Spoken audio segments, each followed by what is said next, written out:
அப்போ காமராஜர் முதலமைச்சரா இருந்தாரு.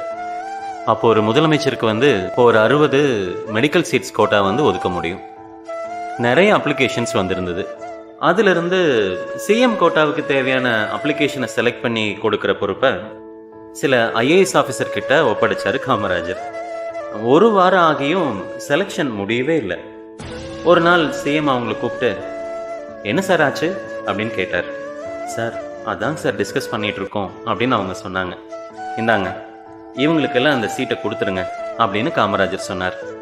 எப்படி சார் அவ்வளோ சீக்கிரம் நீங்கள் செலக்ட் பண்ணீங்க அப்படின்னு அவங்க கேட்டாங்க. எந்த அப்ளிகேஷன்லலாம் பேரண்ட் சிக்னேச்சர் இருக்க வேண்டிய இடத்துல கை நாட்டு இருக்கோ அதெல்லாம் செலக்ட் பண்ணியிருக்கிறேன் அப்படின்னு காமராஜர் சொன்னார். அந்த 60 பேரில் நானும் ஒருத்தன்.